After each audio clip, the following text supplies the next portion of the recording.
Hey y'all, and welcome to Geospatial Experiences. I'm your host, Melissa Mayo, and I'm an Esri engineer on the product team. This podcast focuses on the application of geographic information. Let's go on a journey together with some of my amazing coworkers, along with Esri customers, partners, and distributors who are doing really cool work in the field of GIS. Hi, everyone. I'm so glad to be recording this episode and bringing this conversation to you, our listeners. Today, I'm joined by a really special guest. I have Narendra from iSpatial Techno Solutions. He's the CEO of the company. He's here with us, joining me today for a really fun discussion. Hi, Narendra. Hi, Melissa. Thank you so much. I appreciate you joining us today. Thank you for your invitation. I'm happy to be part of this podcast and sharing our experience and our relation with ESRI and how we are enabling the geospatial solutions, making a difference with our customers. I'm ready for today. Awesome. I'm so glad. I've been looking forward to this conversation. We're going to jump in. We're going to learn more about your work and the work in the GeoAI space and kind of get into those types of topics, which we haven't done on the podcast before. So I am super excited that you're here today. We've been talking about doing this for a little bit, so we're finally getting to. We're going to jump right in. Sure, definitely. I'm eagerly waiting for moving forward with exciting questions and sharing the things. I don't know about exciting, but here we go. Yeah. So, Narendra, we're going to start you just like we do everybody with asking you about your journey to GIS. So tell us about your geospatial journey and how did you find your way to being a CEO of a geospatial company? So it's a very interesting thing. When I saw about journey, like almost 25 years, I've been working with the geospatial market, and where we started working with ArcView and the early days of adoption of the GIS technology, where we are actually working on the data conversion projects, where we got a lot of knowledge about utility sector and how the entire network is established in terms of electric, water, and gas, and also telecom sector. So I was very actively engaged with those projects in terms of data management part, and I see that how the technology is transitioning. I can see the future prospect of it, and I can sense that just whatever we are doing the data, but definitely there is a lot of potential for developing a different kind of applications on top of it, and also improving the operational processes. So we predict certain kind of things will be coming up, and we are following the ESRI technology advancements is happening over the early 90s to 2000, transitioning from transforming our intelligence solutions. We see the demand. So also leveraging on our experience on understanding the business, also how the technology is enabling towards that. So we find like 2009, I'm very passionate about being an entrepreneur. I always explore different things. Even in early days, I started with some kind of a training programs, building capacity, and also the students coming from college. It was motivating me to how can I do something better for a community with my knowledge and experience actually. So this is the kind of a mindset is helping me to move towards that.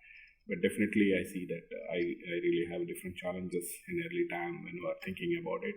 But now, by having a clear strategy towards the innovation and the solutions having a lot of demand in the market, just having a geospatial visualization will not help maximize the benefit of the data what we converted. So we see the demand for the solutions, and where we establish an iSpatial Techno Solutions, delivering a smart solution to our clients, making a difference into their operations and how to really effectively utilize the GIS intelligence into their real-time operations and real-time scenarios actually. So that is where we started iSpatial Techno Solutions. We developed some kind of a products on top of ESRI, and where it can able to quickly enable web-based solutions for different kind of customers. And from there, we build that kind of components on top of ESRI, and where we can able to deliver quickly the web-based and mobile-based solutions with our intelligence what we built. So moving forward, that we see that that is a lot of analytics come to the picture. After the application development, the data is captured. The next step is analytics. So where we also advancing our value proposition to our clients, transforming from applications to analytics, and where we integrated with different kind of IoT sensors, and also with the different kind of sources of data, then bringing into the geospatial platform, enabling the value to our clients with the location-enabled intelligence through different sources of information rather than just spatial information. So from there, we come up with an idea of Brain. Brain is the Brain.ai, and early 2016 and 2017, we brainstorm ourselves what we can do better than what we are doing now. So that is why positioning ourselves into a AI segment, and where we started building a centralized platform, integrating with IoT sensors, also the geospatial, and those are all different areas, and bringing it to the operational insights. It will give a clear clarity to the operations team and HSE compliance and different dimensions of the business. So that is where we transfer that into the now. As an iSpatial, my journey this is a kind of a quick summary of it. And we started initially in UAE, and where we started working with the Middle East market.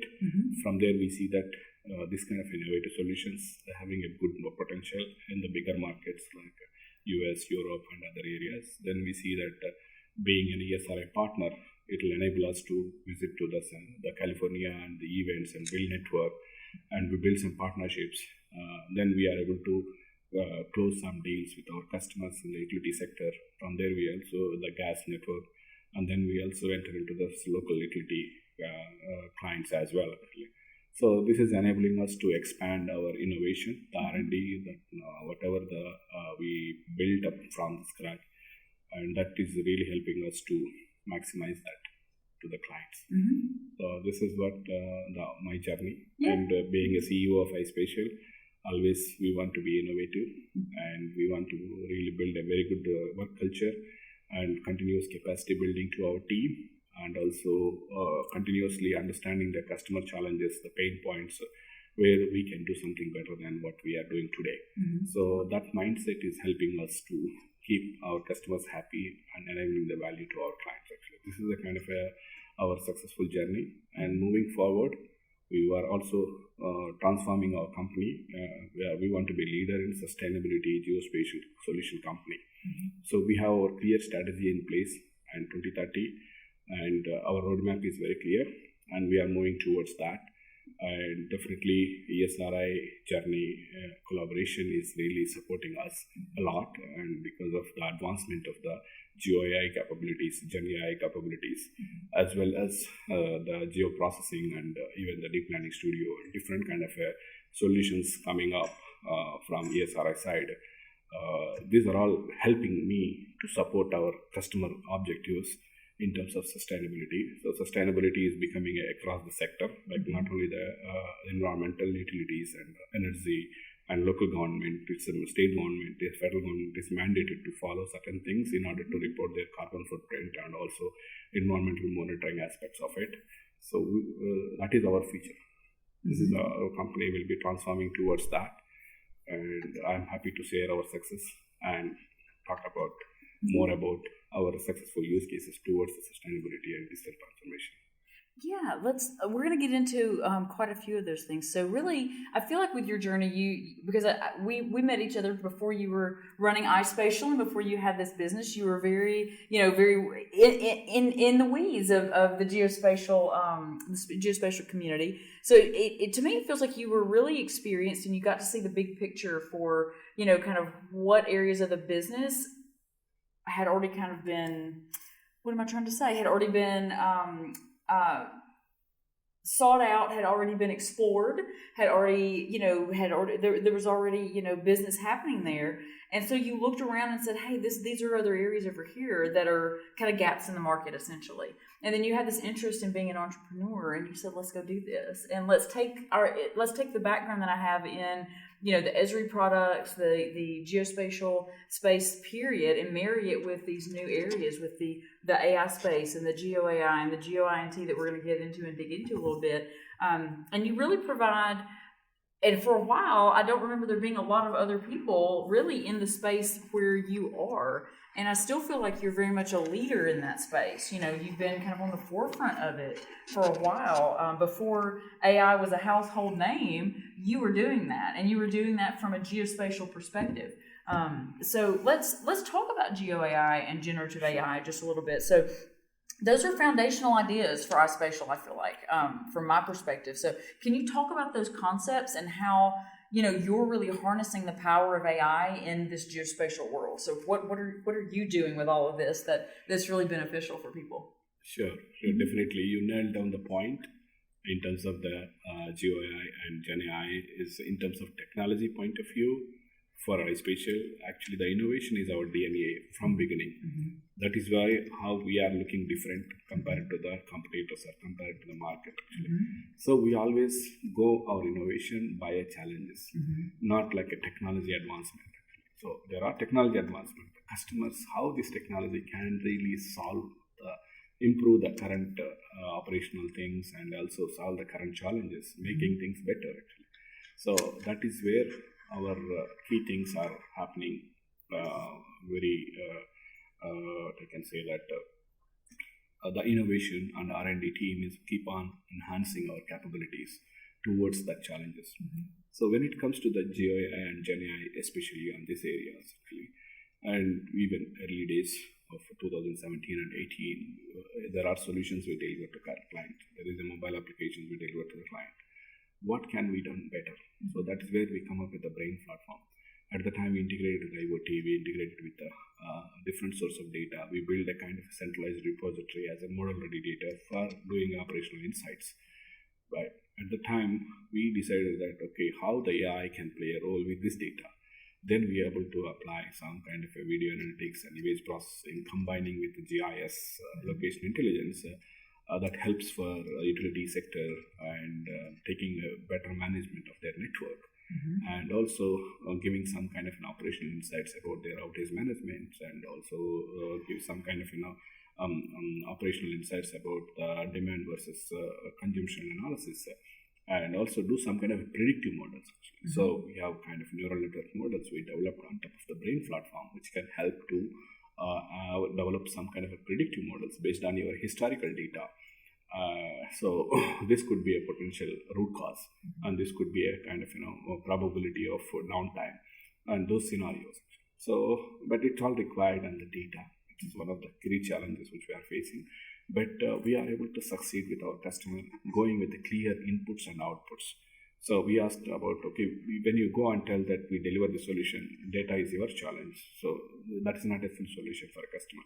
Always we are sitting in front of the customer shoes, saying that what is your readiness of today, what can be done as a quick win, and what will be the future readiness. So if you can fill those gaps, then you can do much better things.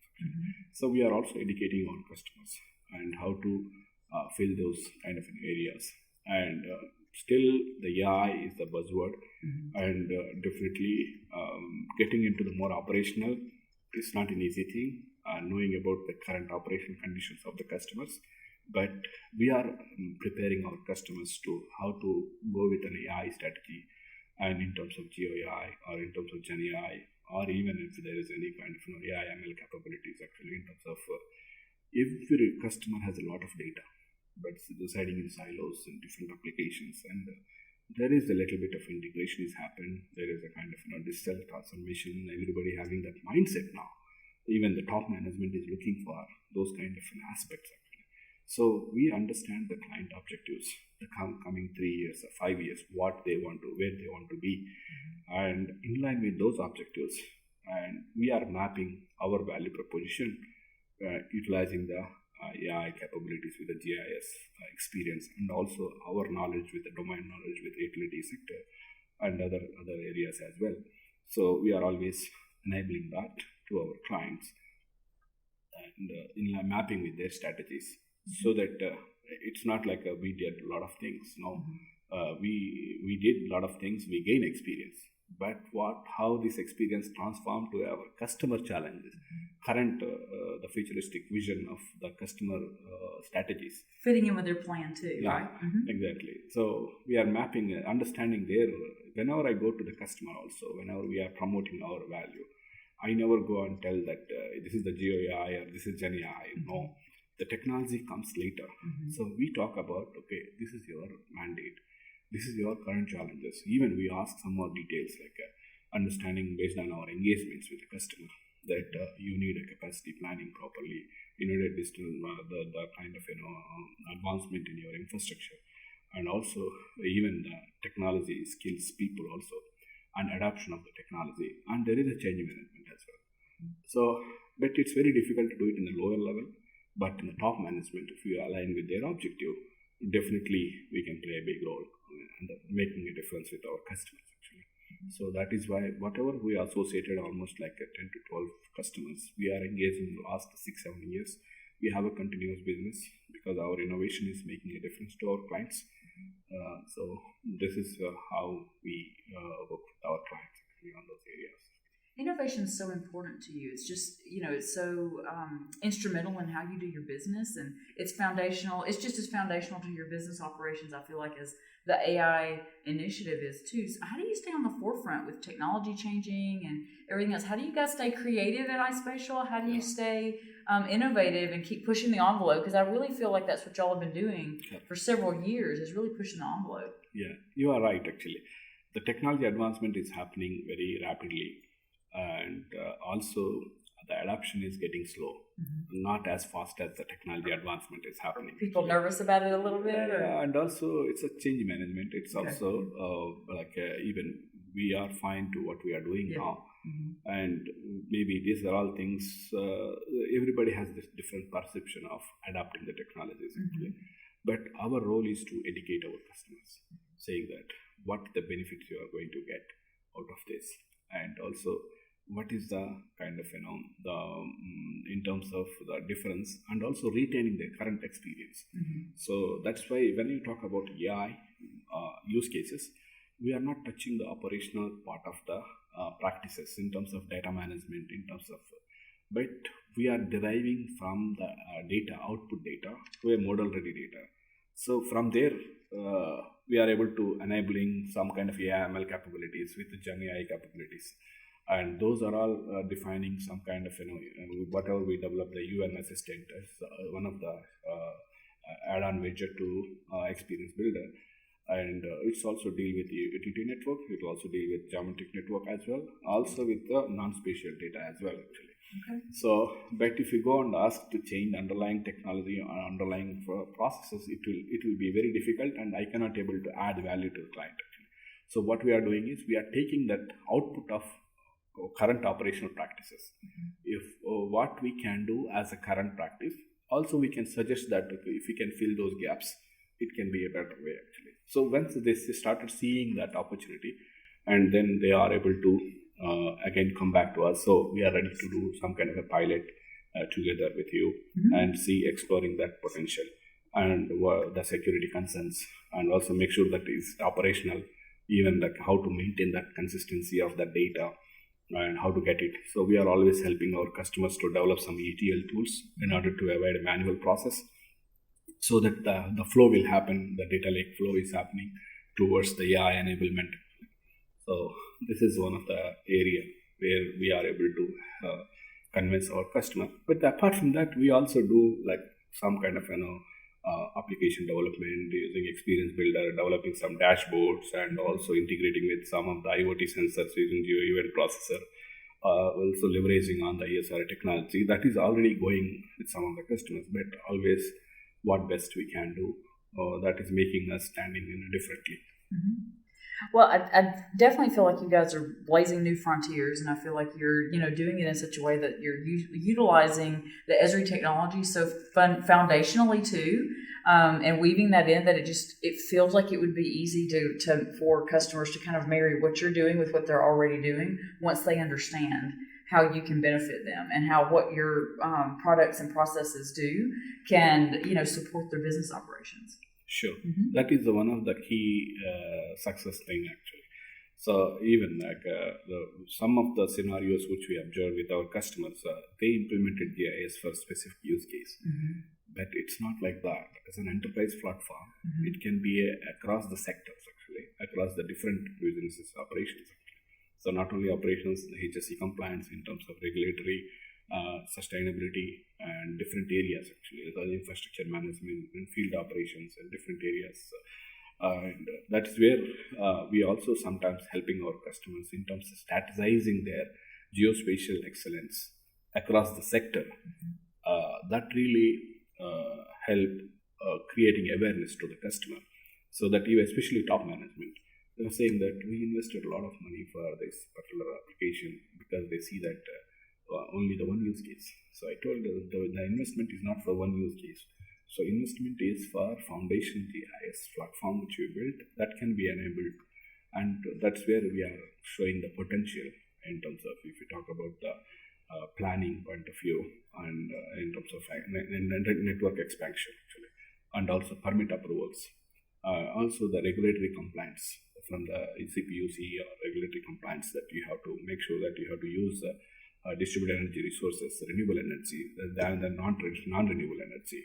So these are all compliance. So if we want to do it manually, it takes a long time, and there's an investment required also. So we are helping our customers that these are all things are coming up, and you have to be ready for it.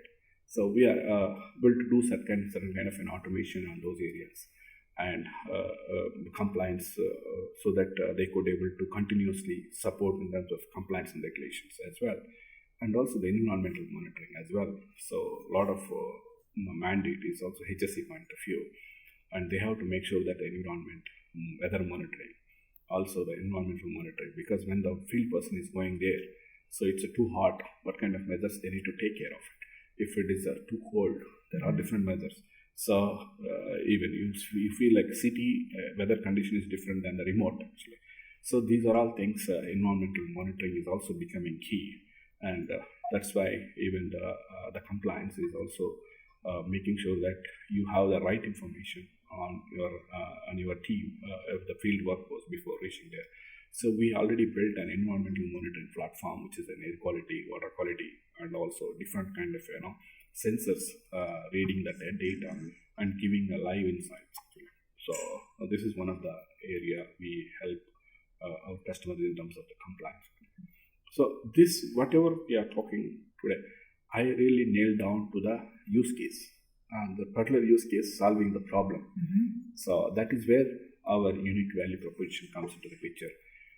Not like there is a kind of standard RFPs, standard projects are there. We try some areas, but always we try differently with understanding the customer pain points, as I mentioned earlier as well. So this is positioning ourselves into the unique area. I love that you kind of help with the customer understanding that GIS can be utilized from an enterprise platform, perspective, and it's not just for that one area that maybe originally it got started in at the company. And you try to help them understand how it can be used across the business and throughout those business units, and then bring in the piece that iSpatial can help with is additionally with the analysis and the rest of it too. It's like I just love that you try to help them understand that it can be across the board, to be able to utilize GIS throughout their business too, and then build on it from there. So yeah, I just, like I said to Narendra at the beginning of this, I love the company so much. I just love what you guys do, and I love your approach. So I'm curious though, are there, you've talked about some different, project applications and things like that. Are there any that are of particular interest that you have going on, in one of the industries that you really want to, highlight and showcase for us today? Do you have a project you want to talk about? Yeah. That's good to share some of our success stories, the use cases. We have worked last 10 years. We have been delivering different solutions to our customers. Actually, even if I say that the environmental permitting process, and usually the process is taking a long time in order to give the environmental permits, because in the city point of view, there is a different zones, school zones, and also different kind of airport zones and security areas and stuff like that. Each one has even the environmental conservation areas actually. So each one has different regulations and rules, and it is taking a long time. So what we have done is we capture all this intelligence and through a system, through an automated way. And if there is something which is fall under that, we also, through the data, we are able to automatically provide recommendations to the decision maker. So reduce that process and also improve the system performance, also as well as business process performance actually. So that is one of the area where we deliver solutions to our customer, and it's operational and running fine. Actually, they are very happy, and it's also closely integrated with the permitting system and as well as with the SAP work clearance management. so that the integration process is the seamless, so they can able to get the benefit out of it. And apart from that, also like as I mentioned earlier, actually, and the CPUC regulatory compliance, and which is the distributed energy resources, which is one of the major renewable transition is happening for all the utilities. They have to really report this consumption of renewable energy to the regulatory councils. So we automate the whole process, and starting from connecting the distributed energy resources to the grid. From there, what is the kind of the consumption rate and whatever the other associated information through a ETL process, and also some as a web app widgets actually on top of ESRA platform, and enabling those value to that CPUC, and continuously they are getting that kind of reports from the customer actually. This is one of the area where we did kind of an automation on those areas. And also the asset performance management, and they have a lot of activities going on in SAP or any kind of a work management system. Actually, it's not only the SAP, but what we have done is the location-enabled work performance management. So we integrate with those information with the GIS, and also they can plan workforce allocation for those maintenance activities, improve the efficiency of that work allocation. Also providing a right information and during the inspection time, during the maintenance time actually, with the location enabled thing actually. So this is where it will improve the performance management with the client as well. The third, the very interesting thing is like city government is having a EV charging stations. Now the new infrastructure is happening. So city government has mandated to give their approvals for the expansion of those EV charging stations, and also considering the load analysis. So this one really helps our customer. We develop a model actually, and considering the traffic pattern, considering the growth of the urban development of the city, and also the hotspots, so like right hotspots for building the EV charging stations. So whoever applying for the EV charging station as a permit, so they could able to show the potential locations. So if there is something already there, some other service provider or whatever it is, so we are the particular solution can able to show alternative locations surrounding to that, so that even it can show some demand analysis as well, so that even the decision maker while issuing the permit, they can able to take care of that information actually. So it's mainly for effective planning the EV charging station infrastructure growth. This is one of the using the GIS model, which really helps a lot actually. So one of the other one is like the EV charging station example, that almost feels like kind of an economic development type of project that you're utilizing your technology to be able to apply to and kind of answer and solve some of those problems. Yes, exactly. That is one of the renewable energy sources actually. That is one of the things. And also the 5G network planning. Like a few years back, the city government want to upgrade it to 3G network to the 5G network. So we develop a geoprocessing model, because the 3G network is covering only the few kilometer radius, and the 5G network is covering less radius compared to 3G network actually. So we captured that intelligence in the geospatially, and then we created a kind of geoprocessing tools to identify the right hotspot to replace the 5G network, and also create a new infrastructure as well, because there is a hotspot which is not covering due to the upgrade. So they did a kind of trial run after we run the model. So they take 10 kilometer by 10 kilometer as a sample, and then they did the infrastructure upgrade, and they did the validation of the network coverage. Then they roll out whole city. Oh wow! Okay. So this is one of the thing which really helps to infrastructure development, and this is where location intelligence is playing a key role for that actually. And as well as one of our core experience is also spatial data infrastructure. So we have been associated with one of the customer for last 10 years, working with how we are transforming the spatial data infrastructure, starting from planning, collaboration, and also enabling the geospatial services across different sectors to across the government community.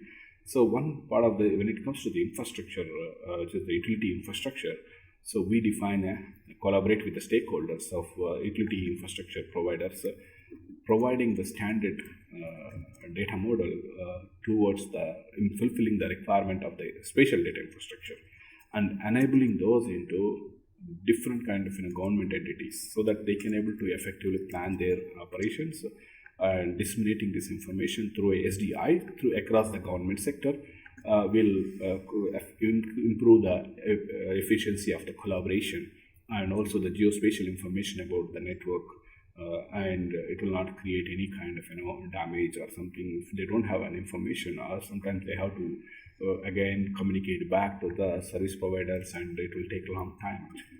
But at least for planning point of view, one certain kind of scenario, it will help actually. So part of the spatial data infrastructure we support in other sectors, but especially in the utility sector, this is another unique value we bring it to the city actually. I love that so much. I feel like you started out really in the utility sector, and then you just really branched into so many other areas. Yeah. Just kind of as you've gotten some momentum and some experience and gotten some exposure, the technology is just so applicable across the board into so many different places. And I wonder if part of that's because you did build it with the foundation of the Esri kind of framework, and you run from that space and build on that, and Esri is so applicable across the board. Do you feel like that's part of kind of how you've been able to get into so many of these sectors?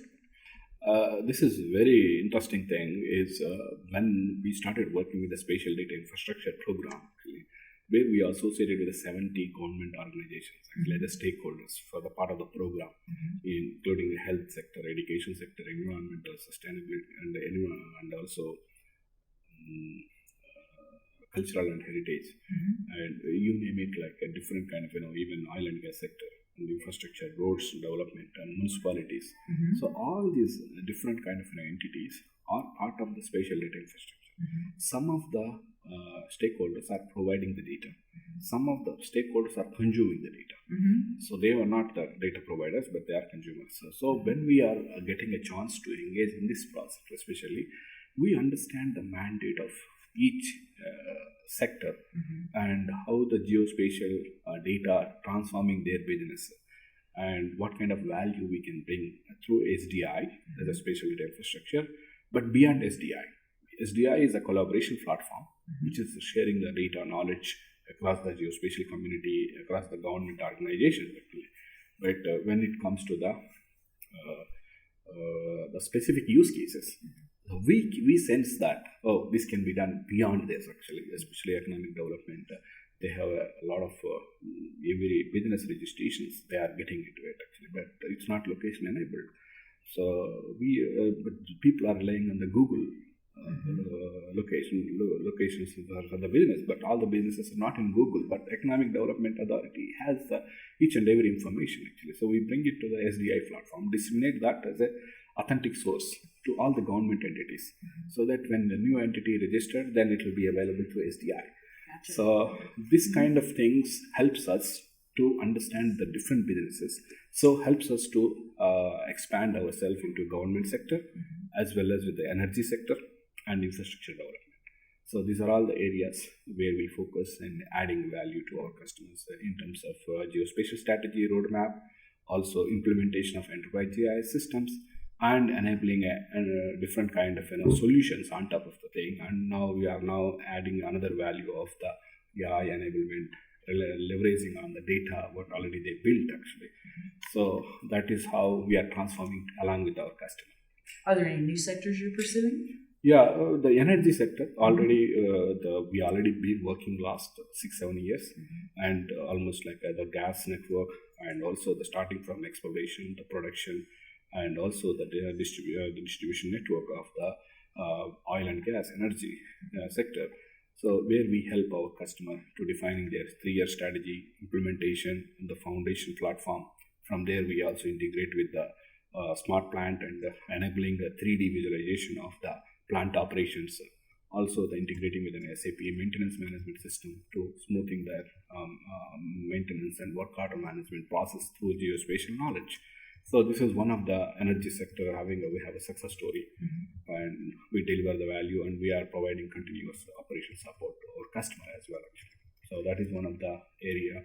where we are working, and also the energy sector is also mandated to do HSE compliance actually. So we just recently signed a contract with our customer, environmental monitoring in terms of air quality, SEMS, PEMS, and as well as with the SO2 sensors during the exploration. There is a high SO2, so they want to keep monitoring it, but those are all not geospatially enabled.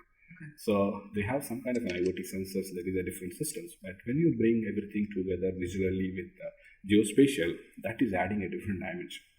So that is why we are educating our customers, and this is the project is one of our co-innovation with our customer, and we got the contract.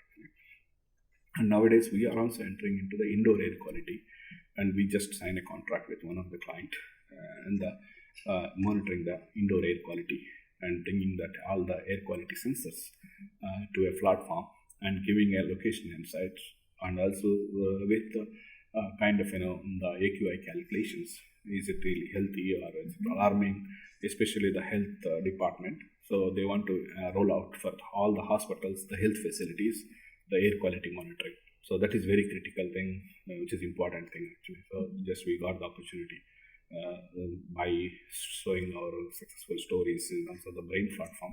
This is another area we got an opportunity.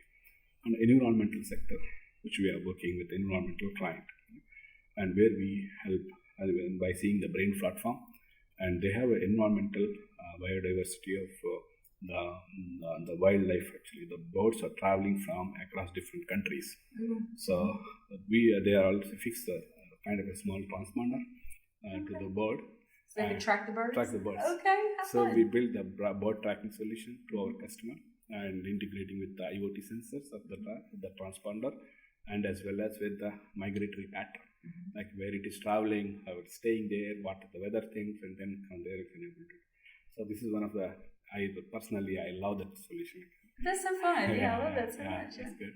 So the same customer we have been associated with last almost like 3-4 years. We developed multiple solutions to our customer. Now we are building an environmental data platform for our client. So that is covering different aspects of the environmental dimensions actually, in terms of marine water quality, air quality, soil condition, and as well as biodiversity of different aspects actually, even marine life, which is like fisheries actually, which we deliver one of the solution. And this environmental platform is also helping us to understand the different dimension of the customer, how the data can be transformed into an intelligence way of mapping their KPIs in terms of sustainability, in terms of well-being of the community, and mapping their objectives under environmental monitoring. So geospatial is playing a key role in that. So that is the heart of the thing is like location intelligence. So whatever I'm talking about environmental monitoring, without GIS, that value is limited. But when you are enabling that intelligence through a location, that is where we are getting into that kind of better value and better visualization. And everybody, even if we go to any customers now, they are talking about digital transformation. There are a lot of new roles also created in the organization about the digital transformation, and everybody was really looking after thinking towards the direction actually. So that is also helping us, since their mandate is also getting changed, and in line with our value proposition, we are mapping that our value with their mandates. So that is also giving us opportunity of delivering this kind of innovative solutions. You mentioned that you have customers that are repeat customers. They come back, multiple times. What do you think it is about iSpatial that keeps them coming back? Yeah, that is what always we maintain the customer satisfaction. Each project has different challenges in terms of once we get into the commitment, we always fulfill the commitment. Okay, and that is one of the reasons the customers are very happy. And rather than saying that it's a problem of yourself or no, we have a technology, but data is not there and your infrastructure is not ready. But that is not a solution. So we always go with a solution mindset to our customer. Even once we got the project, our objective is to succeed in delivering the objective of the project. That is where we are sustaining with our customers and getting repeated opportunities. And also sometimes when we are dealing with the customers, when we face any challenges, always we go with a solution mindset. They are also very happy. End of the day, everybody want to succeed. So this is the kind of one of the objective of iSpatial is getting a repeated opportunities with the customer actually. And since you mentioned about this, I want to highlight one of the project which we did with our customer, and we really experienced certain challenges. Absolutely, go for it. I'd love to hear it. Yeah, this is actually the 50 years success of the UAE, and transforming that the leadership vision, like 1970. It was like a UAE infrastructure was not really compared to now. So the huge transition happened last 50 years. So we got a project, building a national atlas. But when we start communicating to the stakeholders, we find like really, how to convince to give the data from all these ministries in terms of 13 different areas like education, health, environmental, sustainability, and also infrastructure, energy, economy, populations, and all these different kind of the culture. So we find challenge in that area. Then we collaborate with the customer. We come up with, we really appreciate our customer to support us and to meet that objective. So we help the customer, and together we define an objective for this particular project. 50 years success of the UAE, transforming leadership vision to reality. So this is more connecting to the users than UAE National Atlas. So UAE National Atlas is a technical terminology, but this one is more on normal people can understand this. So we were able to deliver the project, collaboration with ESRI, and the ESRI, and as a consortium, iSpatial is driving the project, and the ESRI is also supporting us for properly enabling the infrastructure and making sure that we are using effectively the technology properly in terms of architecting the solution. So we deliver the web mobile application, which is presenting 13 different segments, around almost like 70 different kind of storylines we built in a different sector, like how the education was established earlier, and how the growth towards they're having universities and a lot of advanced education system now. Even the hospital the same. So they have a lot of health cities now. So how the education transforming from there to here. So we are able to show that kind of storyline, and also with visual representation, with insights. We gather the information from different stakeholders and we cook that information. So we go beyond the boundaries and understanding the client challenges, stakeholders' limitations. But our objective is to make the project success. And that was presented to the leadership team, and it was successful, and the client is very happy. And we also meet that objective. And this is kind of, and end result is very important. How much struggles we face it's when you see the progress, when you see that result actually, so we feel very happy about it. Absolutely. That sounds like that was a huge undertaking, and the technology was important, but understanding the people component seemed like that was even more important, really. I mean, you needed to understand your problem and the problem that you needed to solve, and you had to have good command of the technology that could do it, but being able to have those interactions and those relationships and talk to your customers and make sure they felt like you understood where they were coming from and all of that. You're very good at that, Narendra, and so I'm sure that played in, but I just love the customer focus that you have to try and make sure that they're satisfied and they're happy, and that end result is a really positive one. And so I'm sure that absolutely lays the groundwork for people to want to come back again and again and again and work with you. No doubt. Yeah, that is really helping us, the customer mindset actually, and bringing that value towards that, meeting the objective of the project. Every project has a different objectives actually. So if you understand properly that objective, always we can bring the better value to the client, and where we can even the customer is also very happy. Someone who understands the objective, ready to help us, then the collaboration is increasing, and any problems we can able to sort it out while just having a transparent communication, explaining about technology limitations, explaining about whatever the current probability, what best we can do. So maybe when we are planning so many things, but may not be important to meet that objective. So we have to kind of a give and take, and how best we can able to reach that objective. What are the challenges that clients bring to you that you get excited about working on, especially? Are there any types of challenges in particular that really get your attention and get you excited? Yeah, that is always when you have a challenge, that's I'm seeing as an opportunity. And that is where when you are really finding a challenge, and if you can able to turn that into an opportunity, then you position as unique yourself, and also increase the trust with the customer as well. Sometimes we may not able to find a solution immediately, but we can able to build a path towards that solution. And saying that, okay, currently you have this solution, maybe this is the kind of a temporary solution, and maybe you have to fix certain things in terms of your processes, in terms of your capacity, and also adoption of the technology. So what we can propose is what is the immediate, what is the near real time, time, and long term point of view. So this is where we can able to help our customers. And same time, as you mentioned clearly, that is a good opportunity for us when you hear the customer challenges. So that is how we are also educating our customers. Sometimes they see that as a challenge, but as a solution company, we have that knowledge already. So we could able to solve the things very quickly, and that is enabling us quick opportunities for us. Well, very, very good. I like that so much. I was sitting here thinking about that. I said, I wonder how Narendra looks at it when someone brings, problems or issues or things that they feel like, we don't have a clue how to approach this, and we don't know if anybody can help us, and then they bring it to you. I kind of wondered how you sure. Sometimes we are not able to solve everything. So that's why we are going with a consortium model. We are bringing the right expert people, and in order to solve the things actually. So one of the railway network client is looking for some solutions.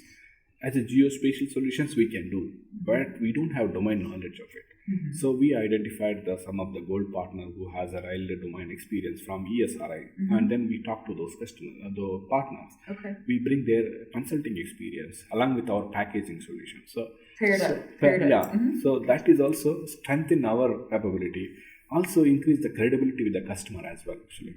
So that is why we are collaborating with ESRI in terms of core technology enablement part. We are also collaborating with industry experts in order to bring that experience. Even in our organization, now we are building a sustainability practice. So we bring some environmental people to our organization now. So before we have a technology people, and also we have a GIS people also with data management and this experience. That helps us to solve customer delivering solutions. But now we are going beyond actually. When you talk about AI, so you should have an industry knowledge and experience actually. So what we are doing is we are collaborating with our partners. Also we are building our some in-house team in order to support and the domain knowledge and those aspects as well actually. And other areas like we are doing continuous capacity building. We told our team clearly that we have a kind of regular monthly meeting with all the team members and a weekly meeting with the leadership team. And always I'm emphasizing on capacity building and learning mindset. So because we are in a boat of continuous innovation, continuous adopting the technologies, adding a better value to the client. We are not in operational mode. We are in a innovation mode. So learning is a key for that innovation actually, and understanding the best practices, understanding the industry success. So always our team is also having the same mindset now. And I'm really lucky to have a very good team who is supporting my vision and make things into a reality. And I really appreciate the team, the partners, and also the whole the ecosystem which we built to enable our value to our clients. Actually, that is able to help us to build that kind of the sustainable growth for our organization. How are the teams set up at iSpatial? Because you originally were based out of India, correct? Is that not, or UAE, and then you've shifted to being to the US now as well. Because are you based in Houston now? Yeah. Is that okay? Okay, I'm trying to make sure I don't have my wires crossed. So, do you have employees all around the world, or are you set up with different teams in different areas so that they can kind of help customers better because they're located more closer in those regions? How is iSpatial set up? Yeah. Actually, the thing is, we started initially in the UAE market where we started working with our customers. Then we realized that we need to have a delivery center because we started developing products actually, and then we started developing products and enhancements and all the kind of delivery capabilities in India. We have a strong delivery center in India. Okay. Also, even like when we started working with the Middle East market, actually, from there, like we see that a lot of potential in the US market since ESRI is very actively doing the things in the US market, and this kind of solutions has a lot of potential. And then that is where we started exploring through collaboration with some of the partners. And 2018, I established a US office, and where we started working with that. And in the same year, we got a very good deal with a big, large utility client, and based on our experience, and we are able to deliver good solutions on top of ESRI platform. And then from there, we enable to the US market. So currently, I'm based in US, and some of our technical team and consultants are in US, based on working with some of the utility clients and energy customers, also city government customers as well. But in the UAE team, we are almost like 30 people working in UAE, working with multiple government organizations, and we do like a lot of GIS managed services, operation support, also upgrading to the cloud infrastructure, apart from the solution side of it. So we have a technology enablement team where they will be taking care of the cloud infrastructure upgrades, and we are also Microsoft partner, we are also AWS partner. So we are upgrading to the AWS and also the Microsoft environment. So even like our solution team is having knowledge about the solutions and technology and also the domain knowledge, but our infrastructure team is also very core actually. So they are the one who architecting the technology part, like underlying infrastructure and enabling that to develop different kind of solutions and building a foundation GIS platform, and that really helps us. And also making sure that operationally it was maintained in line with an SLAs and our commitment towards managed services. I'm just hearing a road trip to Houston is what I'm hearing, to go visit. That's what I'm hearing. So what's it like to be the CEO of a company where you're having to manage people all around the world and dealing with, operations that are going on all around the world? What's it like? That is thing is very interesting. But we organically grown the organization actually, and it's my focus more on the strategy and innovation part of it, and long term how the organization will be, and strategic partnerships in line with my objectives of organizational objectives. But we have a strong delivery heads, and which is the leadership team is taking care of the delivery and the innovation part. Also, we have a strong technology and a CTO who has 25 years of experience and with ESRI, and we work together quite long time. So he is taking care of all the product development and solution implementations and architecting the whole platforms and stuff like that. Also, we have a big, strong business development team. We have a strong business promotions and business development and events, and also there is another. So each stream we have a clear mandate, and in terms of HR practices and best practices of employees, so the HR manager is taking care of making sure that our objective of retaining the resources and also retaining the talent and continuous improvement of their capacity and knowledge actually, and that is a mandate with the KPIs and the yearly review process actually that is there properly. So my focus is focusing on the long-term objective, and that's where I'm attending all these conferences globally, and also we are part of the WGIC network and also working with the United Nations UNGGIM private sector network. Also understanding about the global challenges in terms of how geospatial sector can able to support on the sustainable development goals and different initiatives. So I am gaining a lot of knowledge, and my knowledge is transforming to an organization vision, so that how the industry is moving towards the long-term objectives and how organization can able to align with those objectives, so that I can be ready with our intelligence to deliver our solutions to our customers. So this is how we are kind of structured in terms of, but most of our leadership team is also based in UAE and also the India to make sure that operations are fine.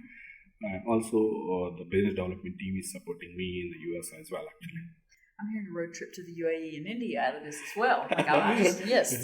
Sure. And I'm waylaying you a little bit with questions that I didn't prepare you for, Narendra. But what's the culture at iSpatial like? What's it like for someone if they're interested in this space, if they're interested in working at iSpatial Techno Solutions? What could they expect from being an employee being an employee at the company?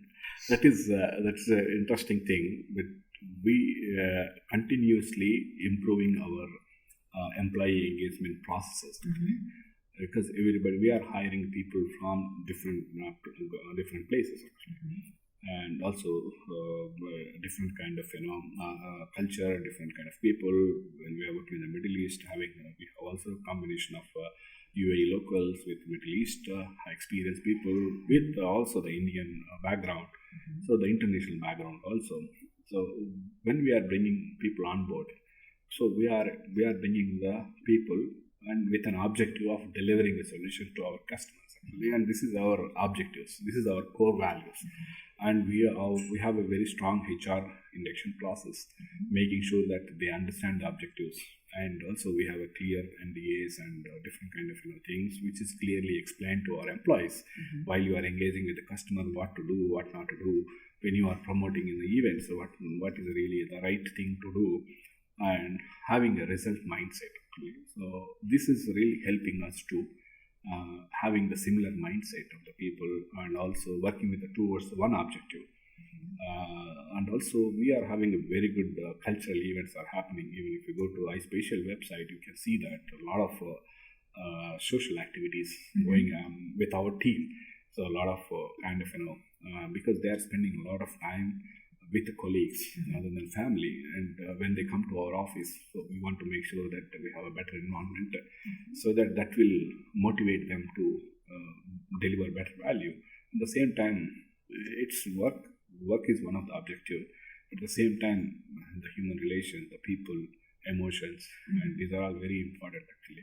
So our HR is taking care of all these aspects and making sure that everybody is comfortable and working on in line with their objectives. If there is any misunderstanding, expectations, we are always happy to set that kind of right tone, so that in order to maintain the healthy environment. And also, even though they come up with different reasons and all, but when they come to iSpatial, they are adapted to that kind of culture. I think you answer my questions better than I asked them. So I'm loving, your responses. It just sounds like such an innovative, creative company, that those would be the types of people that you would be, trying to look for and welcome in, especially, people who have a history of being able to deliver on, high performant teams and products for customers and things like that. So I just was curious kind of how the setup at iSpatial, I only ever kind of interact with you, Narendra, and so I'm curious, how's the company set up and what's it like to be a person working there? So I want to shift gears with you and talk a little bit about the international groups that you're a part of, because you're very active in the geospatial community around the world. In particular, I've seen you posting on LinkedIn, and we've talked about quite a few times that you're active with the WGIC, which is the World Geospatial Industry Council, correct? I think I got that right. And they just recently spotlighted you in iSpatial. And so I'm just curious, can you tell us a little bit more about the organization and, kind of the focus and what the benefits are of being, associated with them? And what does that mean to you to be a member of an organization like that? Yeah, actually, this is a very interesting thing. I want to contribute for the global level.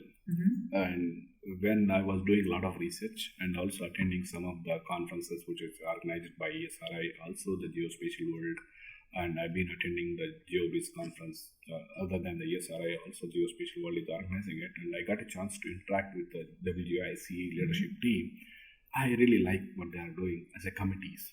So it's a kind of non-profit organization, but if you see the people who are really industry leaders and sharing the knowledge, and I joined with the committees, also part of the WGIC, not only being a member in that, also I joined with the project committees, and also I joined with the public-private partnership network, and there are two committees which I be a member in that. And time to time we are gathering together, sharing the knowledge, and also what can be in the geospatial sector, the policies and procedures can be defined in making things in a better way. How the geospatial industry transform into addressing the future needs. So all these visionary leaders are there, and I'm really happy to be part of that community and sharing my experience, my use cases, and also somebody has different experience and different knowledge. And UK is different thing, US is different, and also the even the Asia, Middle East. So different people. So that is also having the same objective, which is working with the geospatial network. So this helps me to learn a lot from those people, share my experience to those people, and increase the credibility, build the relations and partnerships. Sometimes we find some opportunity, we are also collaborating, and also sometimes I'm sharing my knowledge, they're asking, and sometimes I feel free to talk to those people that, hey, I'm having this kind of scenario, how can we make things better? So especially, and if I tell the nutshell of this, with the World Geospatial Council, Industry Council, is really a good platform for sharing the knowledge, and also their objectives are very good, and I really like to contribute our knowledge and our experience to the community development. It sounds like it's a great organization to be a part of. So I'm really happy that you're able to contribute. I feel like you've got to have, being a part of the groups that you're involved with, it has to give you enhanced insight, just being able to have those different relationships and different, conversations that you're going to have in a room like that with people that are, a member of that. That's got to give you just a little bit of a different perspective, I would say, on kind of what's going on in the geospatial community around the world. Yeah, you are right, actually, and that is where we gain a lot of knowledge out of the discussions. We get a chance to meet the members in the events as well. I've been in a Geospatial World event in Netherlands as well. So and that is, I've been there for last 3 years, and now we find a very good partner in Netherlands, and we started our office in Netherlands now. Oh, that's amazing. So we are now expanding. We have our clear strategy for 3 years in Europe market, and just we establish an office, and we are just finishing our operational processes now before getting into the market now. But we are also collaborating with ESRI team in Netherlands. We had a couple of meetings with our local partner. So all this, I can say that our collaboration efforts, bringing a right mindset people, so that it helps for iSpatial to grow into the new avenues with right partnerships, right objective people joining with our board, and then we can able to enhance our value, our innovation, to maximize the benefit of it. Is that kind of along the same lines? You're also involved with the UNGGIM. Can you tell us a little bit about that? Is that is it along the same lines of the WGIC, or is it a little bit different? How does it compare? Yeah, actually the UNGGIM private sector network is actually the UNGGIM is part of the United Nations, and how the geospatial technology can contribute for the sustainable development goals. So we got a chance to interact with the UNGGIM leadership team, one of the event. We got promoting our solutions during that event, and the interactions are there. Then I like the objectives of the UNGGIM, and also they are innovating with private sector, and also with R&D, education sector, universities and stuff like that. Also the government sector. So three together, and how the innovation will come into the picture. So we are part of the some meetings, joining with the UNGGIM private sector network, and there is always meetings are happening, discussions are happening, sharing their kind of the innovations, and also how this can be supporting the bigger picture globally actually. So this is more on knowledge sharing and contribution. Also, like a lot of now the transitioning into the projects into the PPP model, the public partnership model. So this is also not only before it was more on the infrastructure side of it. Now the technology enablement side also. Now the concept is maturing. So definitely through this kind of innovation and discussions, we could also propose our clients towards the direction of the enabling the PPP model, and also bringing our innovation to a customer so that the result oriented spending instead of having a capital expenditures. So they can able to have a operating expenditures. So we can invest on the capital expenditures, and that we deliver the value. They can provide like it's a platform as a service, which is like even subscriptions models, actually something like that. So these are all things we are exploring through this kind of innovation and collaboration between WIC and as well as with UNGGIM private sector network. It will help us to maximize our presence and bringing our better value to the larger community. How did you get plugged in with them? Yeah. How did you get connected? Actually, that's what when we were there was an event happen in UAE. One of the UNGGIM PSN network. The event is happening in Middle East conference. Not conference, it's a meeting actually. So we got a chance because our customer is already organizing this event. Okay. So we supported our customer to be part of that event. So I got a chance to interact with all the people, and they love what we are doing. And I requested to be part of that network. Okay. And then they just go through the process, and then we joined with that network.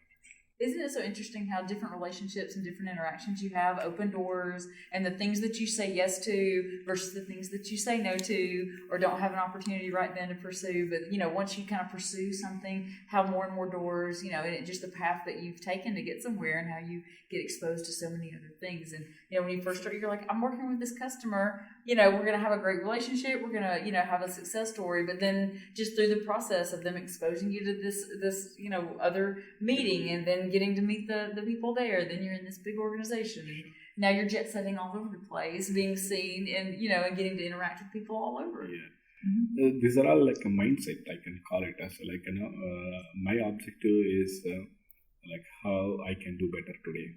I can be better tomorrow. So always opportunities will come, but you need to really be active in terms of grabbing those opportunities actually. But as a strategic thinking and towards my organization actually. So which one is aligned with my long-term objectives? Which one is the short-term objectives? Where to spend my time? Whether it should be long-term, should be short-term. So we always think about long-term point of view, building relation with our clients and also building relations with those kind of things with this kind of a geospatial industry. And that helps me to kind of build a trust relation with the industry, and that is helping me to build some partnerships and enabling our solutions into different new areas. Well, I think you have such great perspectives on that, especially to have that openness to, be available to good things coming your way and latching onto them and being ready to say yes when they do show up. I just think that's such a good example that probably all of us could, do a little bit better with, Narendra. Thank you very much. At the end of the day, even I like one of the Jack statement was I really very much interested actually at the day I was listening to him, and he told me like there is a 2 days important in our life. One is like when you're born, the second day is when you realize why you're born. So that's amazing. It makes sense to me. It is connected to me also. If I tell a little bit my personal story, when I started my journey in 1998, I used to get like maybe $30 per month. And at that time, I was thinking that I was very, very loyal to the opportunity which I got as my first job and the company CEO and the company leadership team. But I felt very happy that day. I was thinking that how can I give this kind of an opportunity for at least 100 people? And everybody surrounding me was really laughing that you cannot able to survive if you did not get your salary. But you are thinking about giving opportunity for 100 people, and you are dreaming actually. But today it's a reality. I love that so much. That's amazing. Yeah. So that is where I say that day I realized why I'm here. So I feel like if I can able to facilitate the same satisfaction I got when I got my first job, if I give it to the 100 people, I feel like that is a good thing which I can do.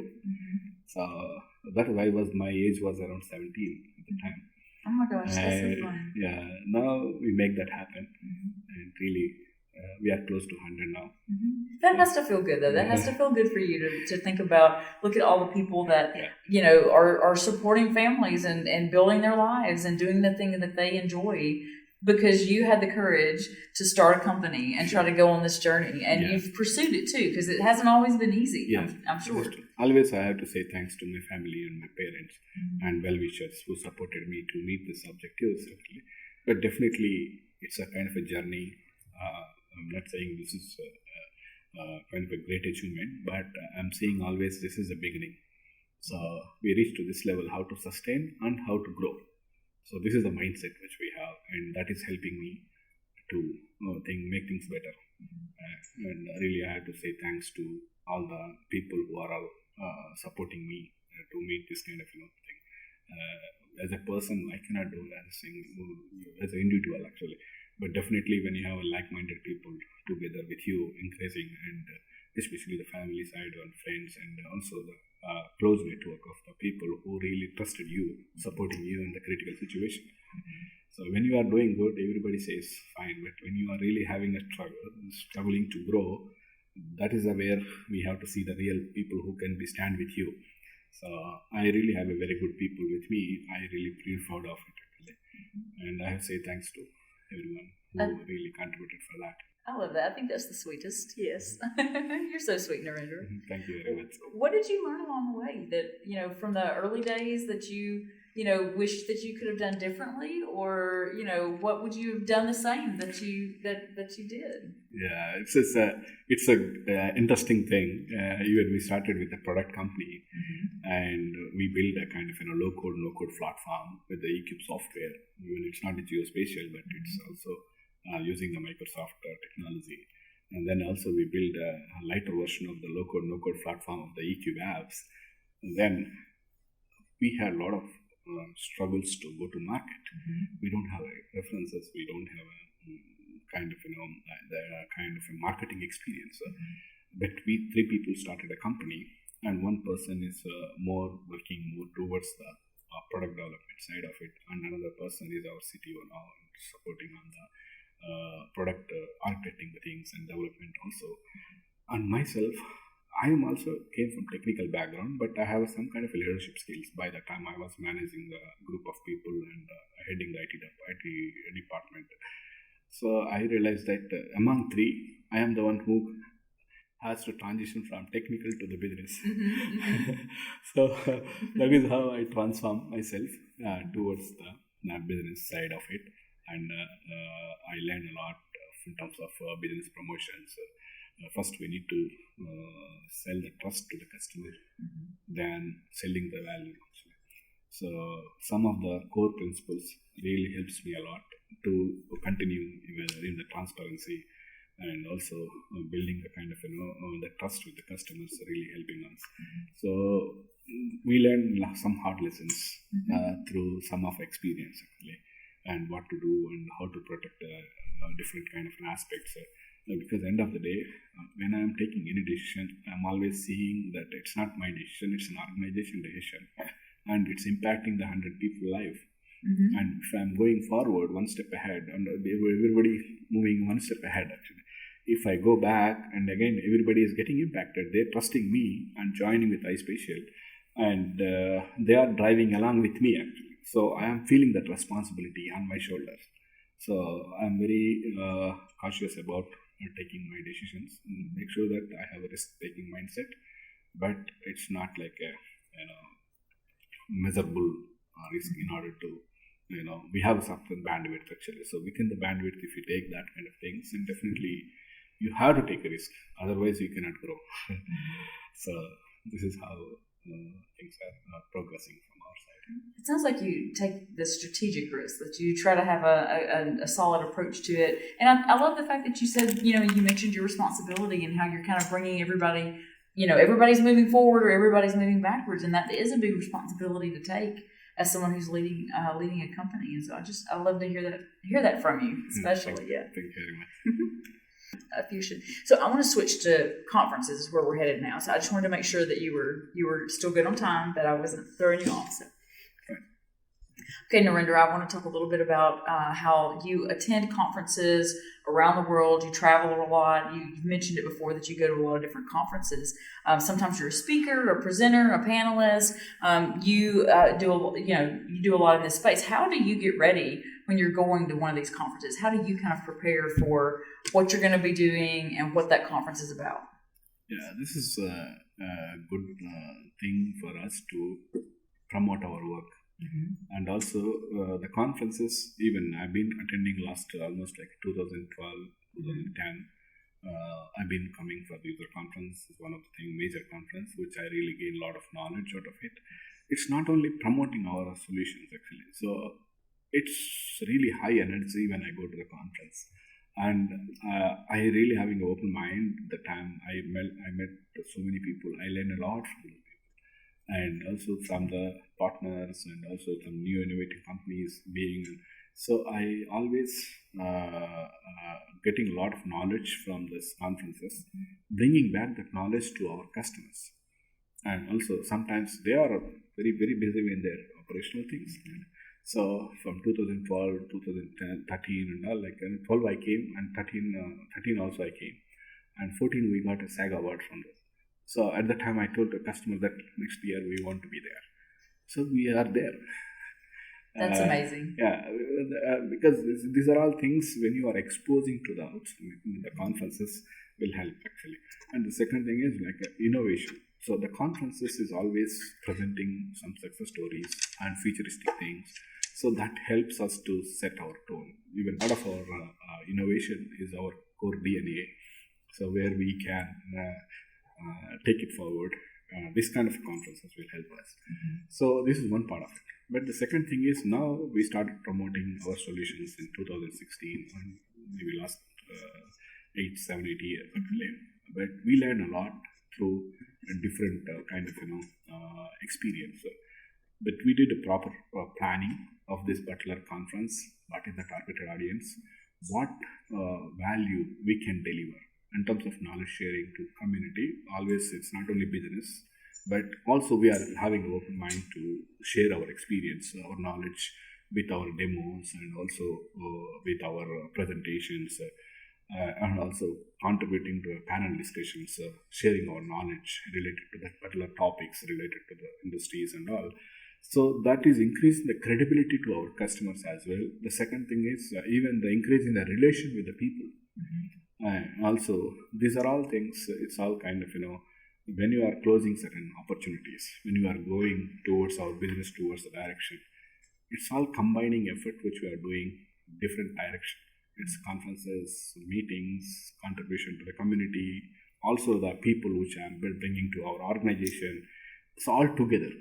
So this conferences is really helping us and towards that direction. And we have very good preparation, and I have very good supporting team towards that. And also we have a digital marketing team where they are promoting, and we have some kind of guidelines properly defined in order to what to share, what not to, like sensitivity of information with NDAs with the customer. So these are all things we take care of. So now we are much better compared to early years, and we want to be even more better. Your demos at the booth, your booth is always really impressive, and the demos are always really neat to see. And so I definitely encourage anyone listening, if you're at the UC or IMGIS or any other conference where Narendra and the iSpatial team are, you definitely should swing by and check out their technology, because it's always a good demo. It's always a good time. Yeah. Thank you very much. I always see you and Mr. Rami is always visiting us. He likes our brain platform, which we demonstrated in 2018 or something like that. I was having a kind of presentation about that at the time. And also after that, we are always coming with something new. Even because we are not just coming to attend a conference as just namesake attending the conference actually. But definitely we have to create like curiosity, innovation, and that is where we are seeing an opportunity. We innovate something, if we not promote, nobody will understand the value actually. So this conference is helping us. Even sometimes earlier we are doing presentations. Now I told no presentations. So now we are working on more on the video analytics, a video kind of thing, and with real-time demos, so that people can connect how this concept will be helpful, it will be useful actually. So, but we were now even taking it more forward, and with using the GenAI capabilities and how we can able to promote our technology rather than even adding value. So we use I want to use this as an opportunity to share our using the Chat GPT. I have developed a custom GPTs especially for the GIS Tech Guru, and that is more on if you just ask about anything on the GIS, it can able to give you the context. You don't need to give the context actually. So our team is effectively using that.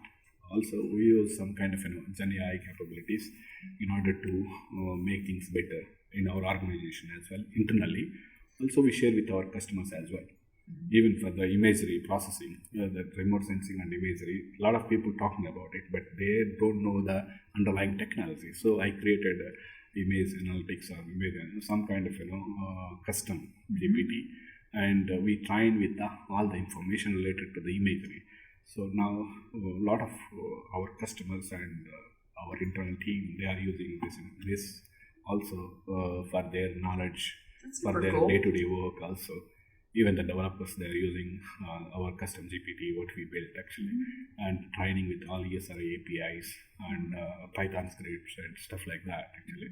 So it works. You don't need to give the context because the prompt engineering is the key for the Gen AI models actually, and people are not really good in terms of bringing that context to the prompt actually. So that is where we develop certain things and it will help actually. That's awesome.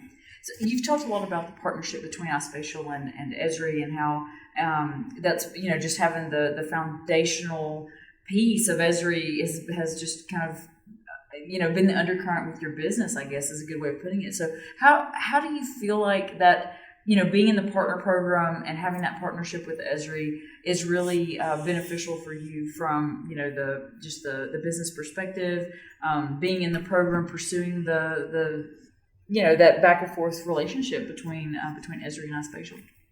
Sure.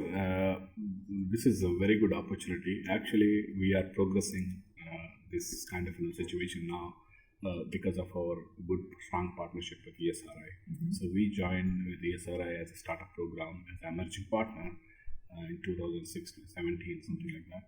And from there, 3 years, we worked closely with ESRI, and we attended all the user conferences. We have presented in the startup booth. I learned a lot from among the startup community. Isn't that startup program amazing? Isn't it awesome for new companies getting started? It's really excellent because at the time we are not affordable to be a kind of a silver partner, and we don't have much revenue coming out. But at the time, ESRI come up with this kind of a startup program really helps us to think in the direction. So I really get the advantage of the program. And we started promoting in the India first because we joined as a startup program in India, and then we got very good exposure in the India user conference. Then that leads to bring our presence in the US conferences also, and that will give us some kind of edge. Then we focus more on the utility sector. Then I started promoting in Geoconics in Dallas in 2018, and then 19 also in Atlanta. Yeah, I was having only few startup companies are there, but we are part of the utilities from the beginning actually. And then we transitioned from there to silver partner. The success stories we bring the 3 years are really good. We publish even collaborating with the partner manager. We publish our success story, how we are transforming from startup emerging partner to silver partner, and that is also increasing our credibility in the market. Because a lot of startup companies, they are focusing on a product, focusing on certain areas. It's good, but our experience with our knowledge, we are able to penetrate into the utility sector and also the spatial data infrastructure, also with the environmental sector. So we have bring some success stories, the solutions. So we are able to promote those success stories and also enhance from there to when becoming a silver partner. Also, we are continuously promoting our solutions in IMGIS, the user conference, partner conference, also in the Middle East, also in the user conference in Dubai, we also actively contributing and presenting our solutions, having a booth, also having presentations as well actually. So these are all enhancing the credibility in the market, also getting into the new opportunities, and as well as even the collaboration with the ESRI professional services team and also the partner manager teams. And we understand the objectives. So that is really helping us in line with our objectives and bringing the ESRI technology enablement and bringing the value to our clients. So definitely this really helps us a lot. It's a win-win here, right? So, Narendra, where do you see the future of the geospatial industry heading? Where do you feel like we need to be looking at for future initiatives? Yeah, this is a good opportunity in this current situation, actually. So, as I mentioned earlier also, sustainability is one of the key challenge for each and every organization, across the organizations. It's not only the one sector, actually. And everybody mandated to do the carbon footprint monitoring and reduction of the carbon zero and the 2050 objectives, actually. That is one of the things. And also the digital transformation is happening across the sector. So the location intelligence is becoming a key objective, actually. Even like if we talk about the bigger problems in the global level, actually, like global warming and also environmental sustainability, different aspects, our GIS is a part of it. GIS is really core for it, actually. So I've been lucky to be Geospatial community 25 years. I feel like there is a purpose behind it. I strongly believe that, and I really feel proud of that, having that kind of knowledge where I can contribute for 2030, 2050 vision and the net zero and environmental sustainability, and also the climate change. And even like sometimes Jock was mentioning about like we are over-utilizing the luxury of the globe and we are spoiling the environment.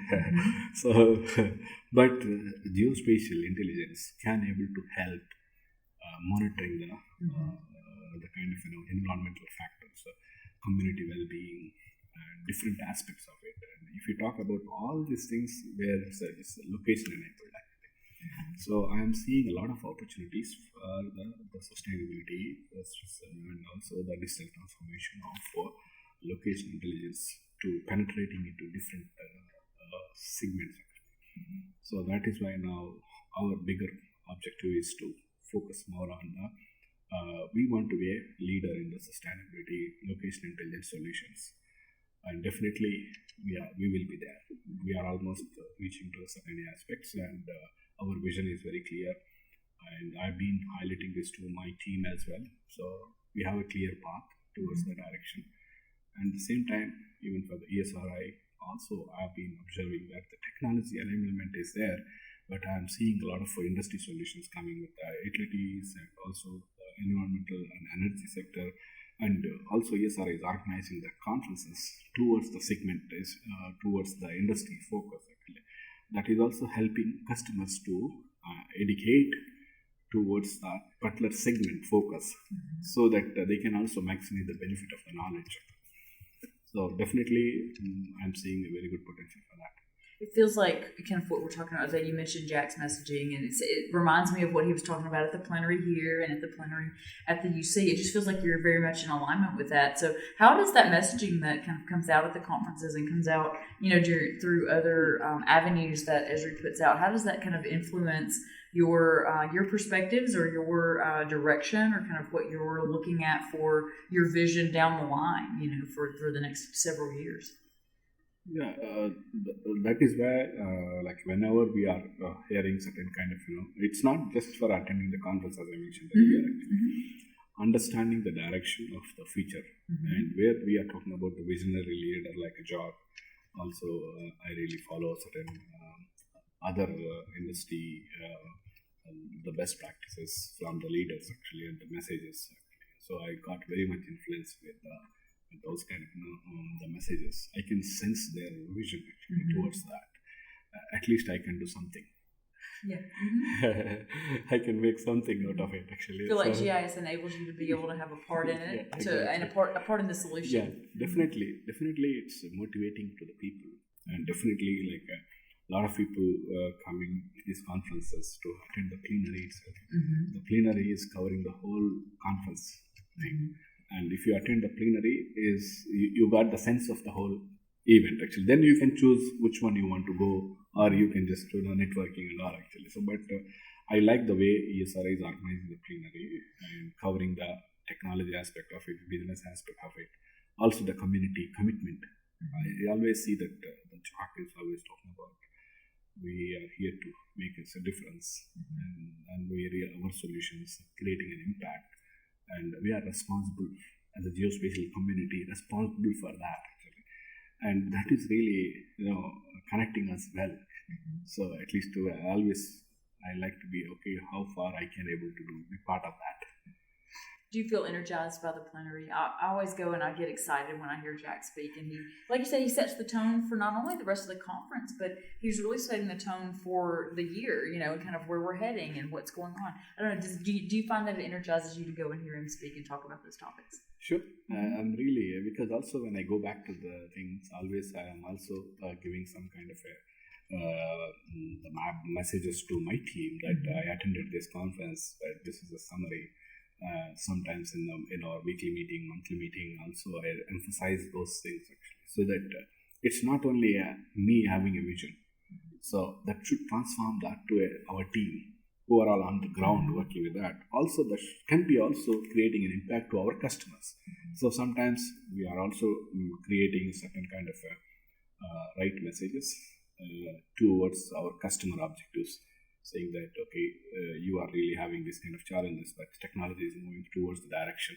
So if we can enable those things, with IoT, with the GIS, or maybe with the deep learning studio, or velocity, or like all these new technologies, always we are creating educating to customers actually. And even the cloud migrations also, when it comes to that, we also created education to the customer that let us do a pilot, let us start doing that. So it's a win-win, so both sides go innovate together.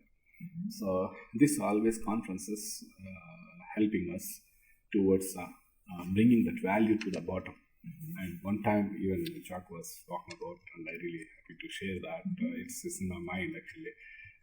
Microsoft CEO was thinking and having a kind of a Microsoft Windows into each and every person. In the 90s, he was having the dream actually. Today it's reality. So the Mr. Chalk was talking that each and every government employee should use the ArcGIS in their desktop. Yeah. It's a mandatory tool. And also he is committed to do that. Yeah. So he's telling that is making a difference. Your computer is making a difference now, but you want to use the GIS technology into their day-to-day operations, day-to-day activities. They should think location enabled actually. So definitely one day will come. I strongly believe that. It really feels like he tries to influence, like not only change in the world, but changes in people's perspectives, their perceptions, kind of how they approach problem solving. It's like you said, it's kind of manifesting the good that you want to see in the world by really having that positive mindset and pushing that out on the people that are coming to hear him speak, and setting the seed, because that's what I feel like he does. He sets the seed and plants the seed in us for the rest of the year, for what are we trying to push, and what do we need to be focused on, and where do we need to be looking. And I love that so much, and I feel like you take that with you and grow that out in your company, in your people, and that just that has to make them feel invested on a different level as well. If you're bringing the vision, from here, you're incorporating it in with the vision for your company, you're impressing upon the importance of that vision and that commitment to the community with your people, and then they're taking that to the customers they interact with. I mean, it's just a full circle situation. Yes, you are right. That's what it's a culture. I can say that the organization is a culture. You have to be transformed that to each and every people, and respect those kind of commitment also, and also rewarding also. Like sometimes people are taking into that, and also we reward people that really will make a difference even within our organization, meeting our objectives. Some people, they are always working out of the box and meeting the objectives with the customers and with even some of the projects. So I always have some kind of appreciation things and also different way of appreciating. It's not only just so. That is also encouraging the other people to contribute in a better way. So that's why always telling we want to be a better version of tomorrow.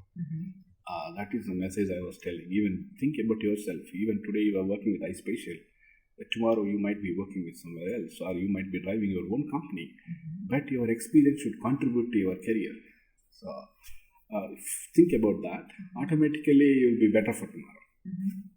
You're having such an impact, Narendra, such a positive and good impact on the geospatial community as a whole, but especially with the people at your company. You're just, you've built such, your partners have built such an amazing company, and you're doing such cool things. And I don't know, you're just having such a positive impact. I love it so much. Thank you very much. I really appreciate your time, and also give an opportunity to share my experience and thoughts. And definitely I did my best in order to share certain success stories and our experience in these areas, actually. And definitely will be a good experience for me as well. I think you've done amazing. I've really enjoyed the conversation. I think you've touched on quite a few things that were really interesting to me. I think the listeners, customers, the people out there who are going to tune in are going to think it's really interesting as well. So I appreciate you spending time with us. Do you have any last thoughts before we wrap up today? Is there anything we didn't cover that you want to cover, or do you have any kind of last parting words you want to leave the listeners with? Yeah, thank you for this conversation. I really appreciate the opportunity which is being part of this podcast, and mainly what I can say that as not only iSpatial actually, but as a geospatial community, we can make a big impact to the community, and there are a lot of challenges are in the market now, and how we can able to create a difference. If you think in that direction, everybody will be succeeded, and I am very confident that I can make an impact, and definitely we will be leader in the sustainability and geospatial sector, and definitely our solutions will create a big impact. And this is my message to the geospatial community. I love that so much. You're so positive, Narendra. I appreciate you. Thank you so much again for coming on here. I think this was a great episode, and I hope everybody tunes in and listens. And I know the ones that do will absolutely have a great time, and we'll enjoy you. So I thank you. I can't thank you enough. I appreciate you. Thank you very much. Thank you, Melissa, and thank you very much. This episode with Narendra was really, really fun, really engaging. I enjoy chatting with Narendra anytime, we catch up with each other at a conference or have a call. He's always been someone who interested me, and I just love the fact that we had the opportunity to kind of get into how he started the business and what drove him to do the business, why he wanted to have a business, and what was it about AI that really motivated him to move into that space. I mean, Narendra and his team, they were working in AI before AI was cool. So it was just a really good conversation.